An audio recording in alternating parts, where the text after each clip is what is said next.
Ibu saudara yang dikasih Tuhan, ini adalah suatu kebahagiaan bagi kita, khususnya kita orang-orang Kristen yang percaya kepada Tuhan Yesus Kristus, Tuhan dan Juru Selamat pribadi kita. Amin saudara. Karena kita percaya lewat kelahiran Tuhan, lewat kedatangannya di dalam dunia ini, maka semua dosa-dosa kita akan dihapuskan, akan disucikan oleh Tuhan. Itulah sebabnya Bapak Ibu Saudara, kita bersyukur memiliki satu pribadi yang luar biasa di tengah-tengah kehidupan kita, yaitu nama di atas segala nama, Tuhan di atas segala Tuhan. Tidak pernah saudaraku nama umat manusia di dalam dunia ini yang namanya harus diberikan oleh malaikat Tuhan atau Allah sendiri yang memberikan namanya. Bahkan waktu di dalam kandungan dan dapat pesan malaikat Tuhan kepada Maria, diberkatilah engkau, karena engkau akan melahirkan seorang bayi, seorang anak. Engkau harus memberi dia nama siapa saudara? Yesus Kristus. Kenapa saudara malaikat Tuhan yang memberikan namanya melalui Tuhan? Kenapa malaikat Tuhan diperintahkan kepada Maria untuk memberitakan siapa namanya saudara? Karena hanya nama Yesuslah yang sanggup menolong kita. Amin saudara. Hanya nama Yesuslah yang sanggup menebus dosa pelanggaran kita. Itulah sebabnya firman Tuhan berkata, karena begitu besar kasih Allah akan dunia ini, sehingga dia mengaruniakan anaknya yang tunggal, yaitu dirinya sendiri saudara, datang ke dalam dunia ini untuk mau menolong kita saudara. Jadi kita bersyukur, kita berterima kasih memiliki Tuhan Allah kita, Sang Juru Selamat kita. Itu sebabnya saudara, mari kita baca Alkitab kita di dalam Matius pasal 2 ayat 1 sampai ayatnya yang ke-12. Ya, kita akan baca ayat ini bersama-sama. Matius pasal 2 ayat 1 sampai 12. Kita akan baca bersahut-sahutan. Saya akan baca ayatnya yang ganjil, jemaat Tuhan baca ayatnya yang genap. Bagi kita yang sudah menemukan, mari kita sama-sama katakan amin. Ya, kita baca bersama-sama berikutnya 3, 2, 1. Orang-orang Majus dari timur. Sesudah Yesus dilahirkan di Betlehem di tanah Judea pada zaman Herodes, datanglah orang-orang Majus dari timur ke Yerusalem.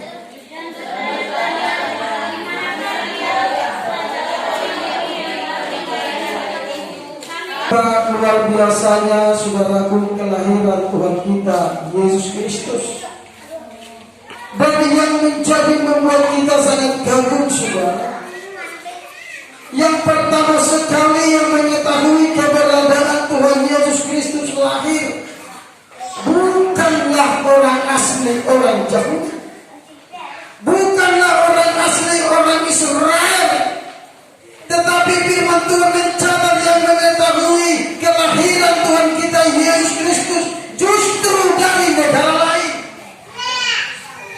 yaitu negara yang berkata orang Majus dari timur. Kenapa orang timur ini, orang Majus ini bisa tahu, bisa mengerti bahwa Yesus lahir, bahwa Yesus itu adalah seorang raja Yahudi? Karena orang Majus ini adalah ahli ilmu perbintangan. Amin saudara. Mereka katanya mereka melihat ada satu bintang yang beda dari bintang yang lain. Dan menurut ilmu mereka, itulah membuktikan ada raja baru lahir. Ada saudara. Dan mereka selalu mengikuti bintang itu, saudara. Dan menurut ilmu mereka, di mana bintang itu berhenti, disitulah raja itu lahir. Amin, saudara. Luar biasa, saudaraku. Makanya saya sebagai gembala sidang di tempat ini, janganlah kita kalah dengan orang Majus. Karena saudara, orang Majus ini hanya melihat bintangnya, dia bersusah payah meninggalkan keluarganya, meninggalkan negaranya. Dia selalu mengikuti bintang itu, dan dia rindu untuk berjumpa dengan raja yang baru dilahirkan itu. Sementara kita, saudara, kita sudah mengerti, kita sudah mengetahui lewat firman Tuhan betapa luar biasanya cinta kasih Tuhan bagi kita, betapa luar biasanya pengorbanan Tuhan bagi kita. Bahkan kita juga sudah mengerti betapa luar biasanya mujizat-mujizat yang sudah Dia lakukan. Makanya Yohanes Pembaptis pun sempat juga bertanya-tanya dalam hatinya. Maka dia sampai menyuruh murid-muridnya datang menjumpai Tuhan Yesus. Coba tanya dulu dia, apakah dia Mesias itu, ataukah apakah kita menantikan yang lain? Yohanes sendiri pun saudara sempat juga berhati, apakah ini Mesias itu? Apakah ini juru selamat dunia ini? Apakah kita masih menantikan yang lain? Tatkala saudaraku, murid-murid Yohanes Pembaptis bertanya kepada Yesus Kristus, dia jawab apa, saudara? Katakanlah kepada dia, yang sakit sembuh, yang buta melihat, yang lumpuh berjalan. Itulah menunjukkan bahwa pribadi Tuhan kita Yesus Kristus tidak ada kesombongan di dalam kehidupannya. Tatkala murid-muridnya bertanya, apakah engkau Mesias itu, ataukah kami menanti yang lain? Dia tidak menjawab iya. Kami saudara, iya, akulah Mesias itu. Tidak dikatakan seperti itu, saudara.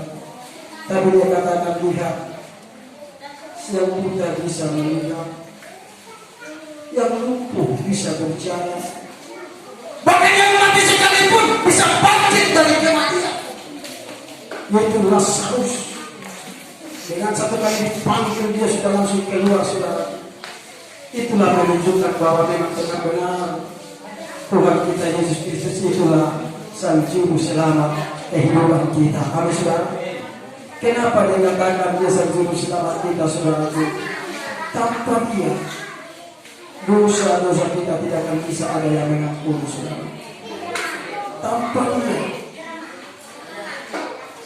kita tidak akan bisa bangkit dari kematian. Tetapi kalau kita percaya kepada Tuhan, Tuhan berkata, sekalipun engkau mati, akan apa, saudara?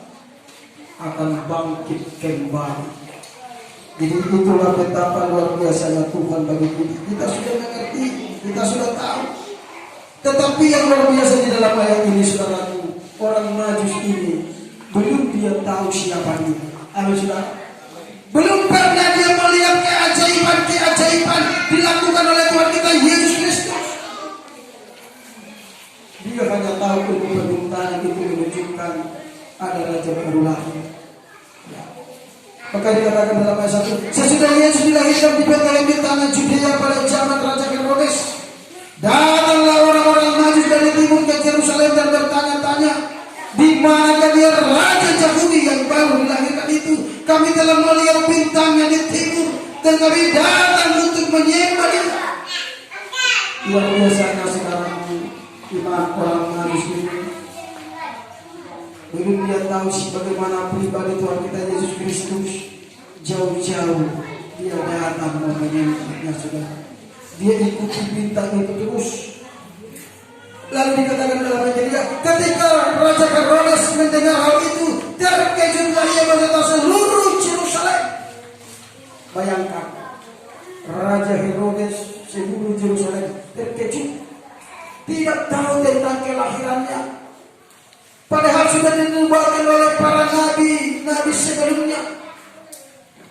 Sudah dinubuatkan oleh Nabi Yeremia, Nabi Yesaya, saudaraku, bahwa akan ada datang Sang Mesias, penyelamat umat manusia yang percaya kepadanya. Dan tatkala Raja Herodes apa yang dikerjakan, saudara, dikatakan dalam ayat 4, maka dikumpulkan Raja Herodeslah semua imam kepala dan ahli Taurat bangsa Yahudi. Lalu dimintanya keterangan dari mereka di mana Mesias akan dilahirkan. Lalu dalam ayat ini dikatakan, mereka berkata kepadanya, di Betlehem di tanah Judea, karena demikianlah ada tertulis dalam kitab Nabi.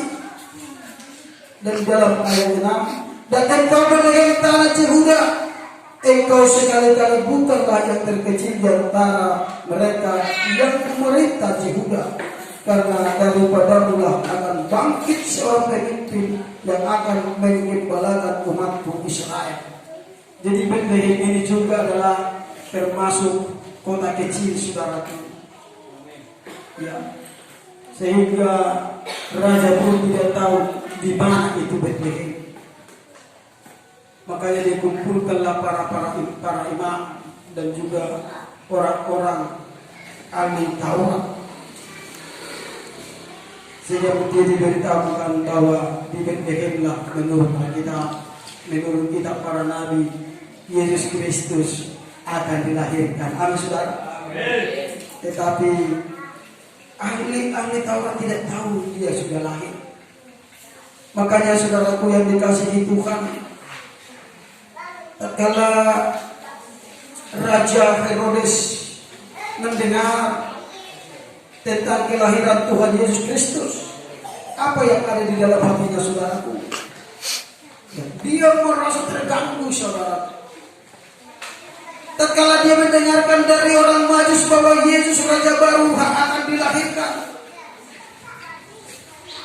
Herodes, saudaraku, dalam bibirnya dia berkata, selidikilah. Ya. Dikatakan di dalam ayat ke-7, lalu dengan diam-diam Herodes memanggil orang-orang Majus itu dan dengan teliti bertanya kepada mereka, bila mana bintang itu nampak. Kemudian dia menyuruh mereka ke Betlehem, katanya, pergilah dan selidikilah dengan seksama.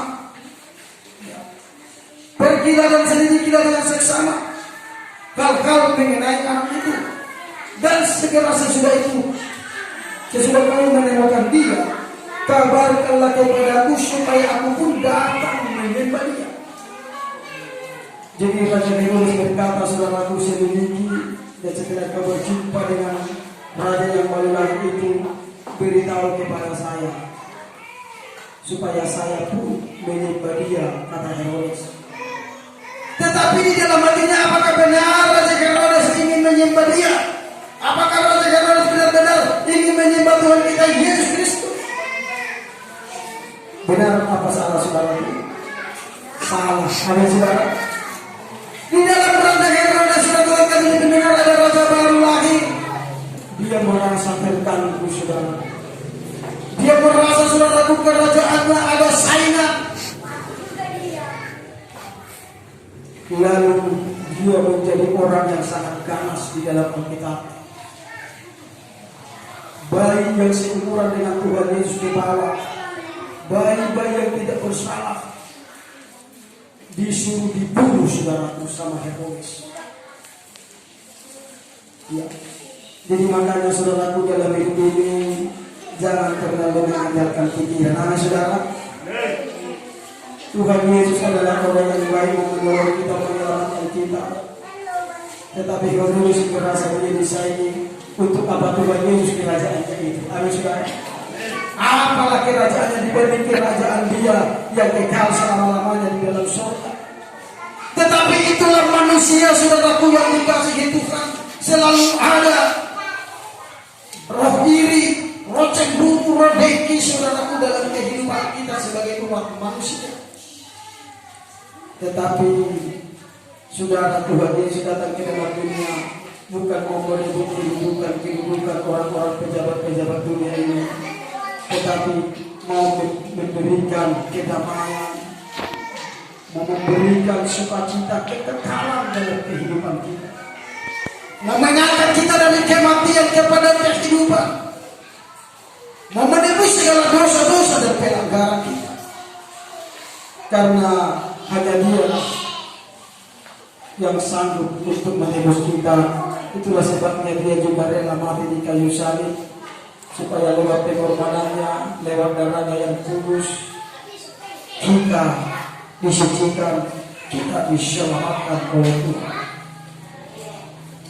Dan dikatakan lagi saudaraku di dalam ayat 9-nya, setelah mendengar kata-kata raja itu, berangkatlah mereka, dan lihatlah bintang yang mereka lihat di timur itu mendahului mereka hingga tiba dan berhenti di atas tempat di mana anak itu berada. Jadi orang Majus ini saudaraku untuk bertemu dengan Yesus selalu dikendalikan oleh bintang itu. Amin saudara. Tepat katanya saudaraku. Tepat di mana bintang itu berada, di atas itulah anak itu lahir. Di bawah bintang itulah Tuhan Yesus Kristus, Tuhan Juru Selamat kita, dilahirkan oleh Maria. Dan setelah saudaraku orang Majus bertemu dengan Tuhan Yesus, apa yang mereka lakukan saudara dalam ayatnya yang ke-10? Ketika mereka melihat bintang itu, sangat bersukacitalah mereka. Sangat apa saudara? Sangat bersukacita. Bukan hanya sekedar bersukacita. Setelah dia bertemu dengan anak itu, setelah orang Majus ini berjumpa dengan Tuhan kita Yesus Kristus, walaupun waktu itu dia masih baik, belum bisa berbuat apa-apa, tetapi orang Majus ini selalu penuh dengan sukacita yang sangat luar biasa dalam kehidupannya. Dan saya juga percaya jemaat Tuhan pun saat ini sangat bersukacita. Amin saudara. Sangat dan sangat bersukacita. Karena apa? Karena kita berjumpa dengan Tuhan Yesus bukan lagi pada waktu dia bayi. Amin saudara. Orang Majus saudaraku hanya masih bayi, mereka bersukacita. Melihat bayi Yesus mereka bersukacita. Mereka menyembah, mereka sujud. Kaki mereka saudaraku untuk menyembah Dia. Mereka tidak mengenal lelah. Mereka tidak mengenal lelah saudaraku, tetapi mereka sangat bersukacita. Saya percaya jemaat Tuhanku, saat ini saya melihat kita semua sangat semangat, sangat penuh dengan sukacita, karena kita memperingati hari kelahiran Juru Selamat kehidupan kita. Dan dikatakan lagi saudara di dalam ayatnya yang berikutnya, setelah mereka sudah tiba di tempat, apakah mereka hanya di luar saja saudara? Ayat 11 berkata, maka masuklah mereka, ya, masuklah mereka ke dalam rumah itu dan melihat anak itu bersama Maria ibunya, lalu sujud menyembah Dia. Orang Majus itu sujud menyembah Dia saudara. Mereka lah yang pertama sekali sujud menyembah Tuhan Yesus, baru diakhiri dengan kita. Amin saudara. Sujud menyembah Dia. Apakah mereka hanya sujud menyembah? Apalagi yang mereka lakukan saudara kepada Tuhan kita Yesus Kristus. Ya, ayat 11 ini, maka masuklah mereka bersama Maria ibunya, lalu sujud menyembah Dia. Dan setelah itu saudaraku, apa yang dilakukan oleh orang Majus ini? Mereka pun membuka tempat harta bendanya. Ini luar biasa. Amin saudara. Tidak hanya datang masuk ke rumah itu untuk menyembah, mereka juga membuka tempat harta bendanya, ya. Membuka tempat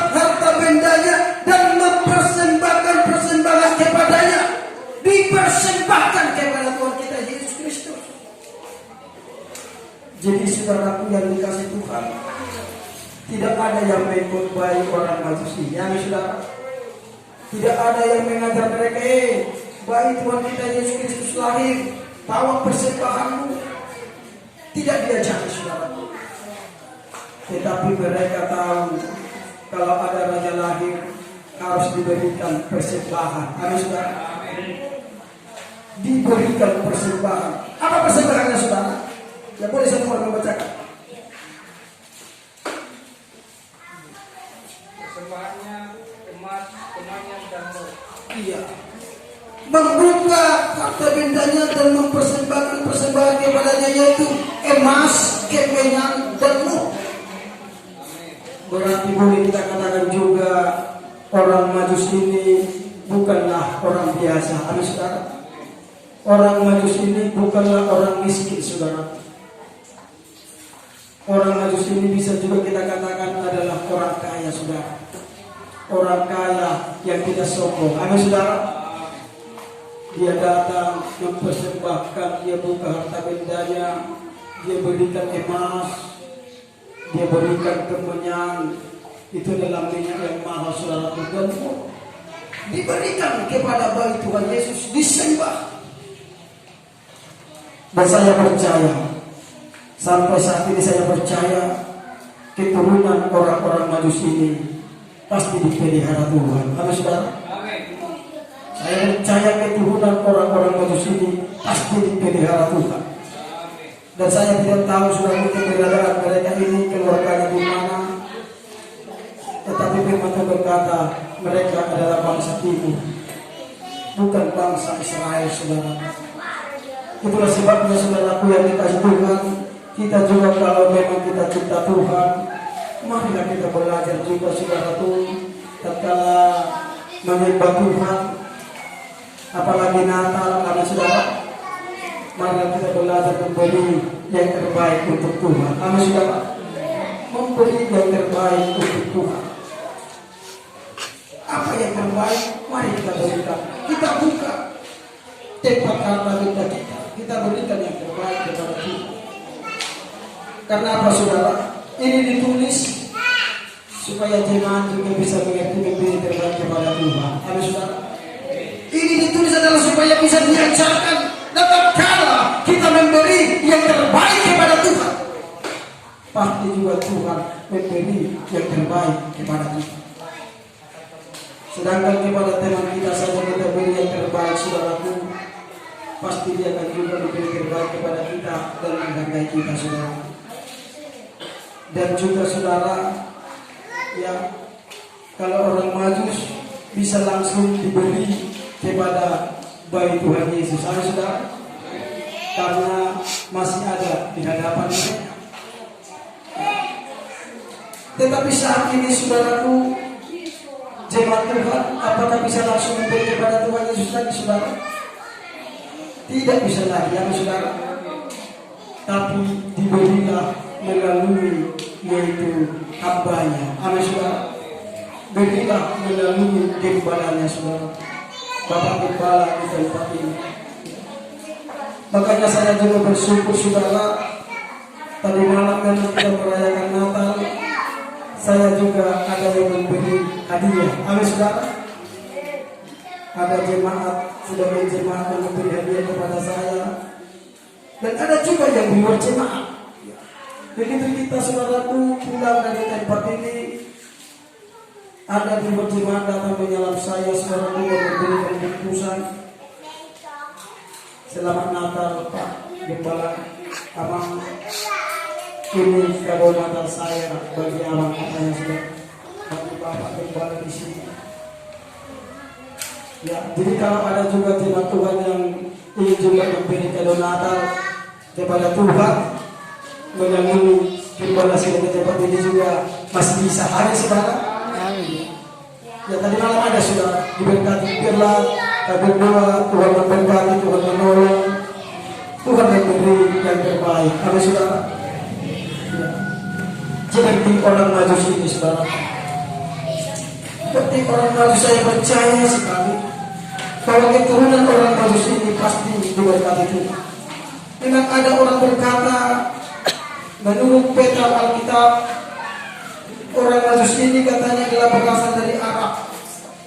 Tetapi saya tidak boleh juga memastikan ini berasal dari mana. Amin, saudara. Yang jelas, firman Tuhan berkata, orang Majus ini bukan orang Israel. Orang Majus ini bukan orang Yahudi. Makanya mereka bertanya-tanya, hanya dikendalikan oleh bintang. Tapi karena mereka yakin bahwa Yesus itu adalah Raja, dia datang menyembah, dia datang membawa harta bendanya, menyembah dia dengan sangat kerendahan hati. Makanya kita mulai belajar bertobat sekarang, belajar memiliki terbaik kepada Tuhan. Jangan hanya kita saudaraku yang dikasih Tuhan menjadi penonton, tetapi biarlah kita menjadi pelaku firman. Karena Tuhan berkata, berikan maka engkau akan diberi. Kita menjadi orang-orang yang suka memberi, suka berkorban, suka menolong, suka menasihati orang, membawa kabar baik, kabar sukacita. Kalau ada saudara-saudara kita mungkin yang selisih paham, kita luruskan, kita damaikan mereka. Amin, saudara. Karena Yesus Kristus itu adalah Raja damai. Jadi anak-anaknya juga adalah harus membawa damai, membawa kedamaian, membawa perdamaian, bukan membawa perpecahan. Amin, saudara. Bahkan juga firman Tuhan berkata, kasihilah sesamamu manusia seperti dirimu sendiri. Kasihilah musuhmu, kata Tuhan. Jadi bukan hanya sesama, bukan hanya teman, bukan hanya sahabat karib kita saja yang kita kasihi. Musuh juga, kata Tuhan, harus kita kasihi. Amin, saudara.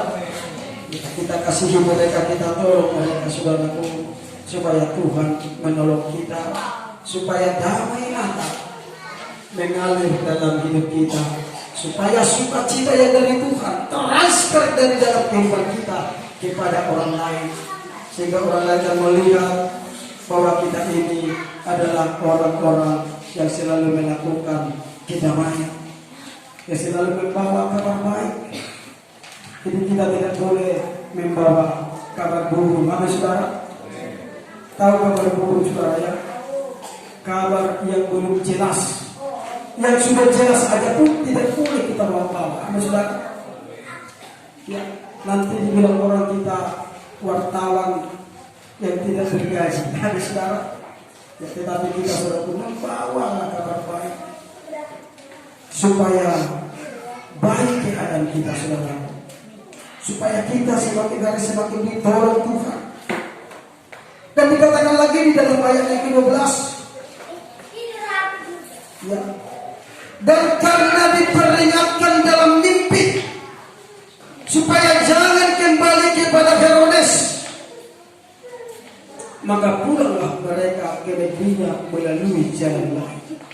Bayangkan, saudara, orang Majus ini bisa mendapat pesan Tuhan, mendapat pesan Tuhan melalui mimpi.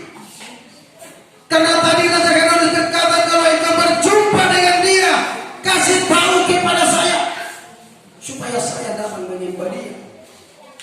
Tetapi Tuhan Sang Pencipta langit dan bumi memberitahukan kepada orang Majus supaya mereka jangan pergi lagi kepada Herodes. Amin, saudara.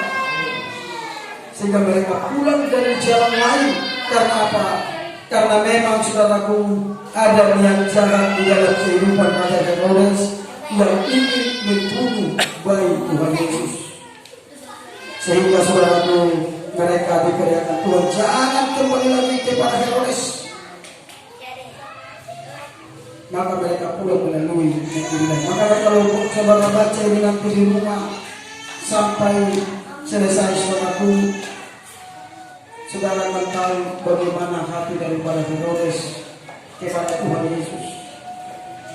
Maka, saudaraku, ya, baik Tuhan Yesus sampai dibawa menyingkir ke Mesir, ditinggalkan negaranya karena dia tidak aman di sana, saudaraku. Makanya Tuhan berkata, aku datang kepada milik kepunyaanku, Tuhan yang berkata, aku datang kepada milik kepunyaanku, tetapi mereka menolak aku. Mereka tidak menerima aku, kata Tuhan. Bahkan mereka juga sampai menyalibkan Tuhan kita Yesus Kristus. Kenapa? Karena paradigma mereka, saudaraku, pola pikir mereka yang paling mereka andalkan, sehingga mereka tidak tahu hal-hal kerohanian, tidak tahu tentang hal-hal keselamatan. Hanya kedagingan saja yang dipikirkan, saudara. Makanya saya mau katakan kepada seluruh jemaat Tuhan di tempat ini, janganlah kita hanya memikirkan kebutuhan daging saja. Amin, saudara. Tetapi bila kita juga memikirkan kebutuhan rohani kita. Itu sebabnya mereka jangan hanya di hari Natal, hari Natal, malam tahun baru, dan juga tahun baru kita ramai memuji Tuhan. Kita datang berbondong-bondong beribadah kepada Tuhan. Tetapi di minggu-minggu biasa pun, biarlah kita tetap setia datang menyembah Tuhan. Puji Tuhan. Supaya kita semakin hari semakin merasakan lawatan Tuhan, semakin merasakan keuntungan Tuhan. Karena kita juga tidak tahu ada satu janji Tuhan yang belum digenapi bagi kita. Kelahirannya sudah tergenapi, kematian dan kebangkitannya sudah tergenapi, kenaikannya ke surga juga sudah tergenapi, turunnya Roh Kudus yang saat ini berada di dalam dunia ini sudah terjadi. Hanya tinggal satu lagi. Amin, saudara. Dan nubuatan yang belum digenapi tentang pribadi Tuhan Yesus. Saudara tahu apa itu yang belum digenapi? Kedatangannya yang kedua kali. Amin, saudara. Kedatangannya yang kedua kali ke dalam dunia ini, itulah yang belum digenapi oleh firman Tuhan. Makanya kita harus tetap berjaga-jaga, tetap siap sedia beribadah, sedia bersekutu kepada Tuhan. Supaya nanti kita juga jangan pikir dalam kecolongan seperti Raja Herodes tentang kelahirannya dia tidak tahu. Demikian juga nanti halnya dengan kedatangannya Bapak Ibu Saudara. Tetapi kalau kita mempersiapkan hati kita, mempersiapkan diri kita, setia beribadah, setia bersekutu kepada Tuhan, saya percaya walaupun dikatakan firman kita kedatangannya seperti pencuri, tetapi bagi kita yang tetap setia, kedatangannya adalah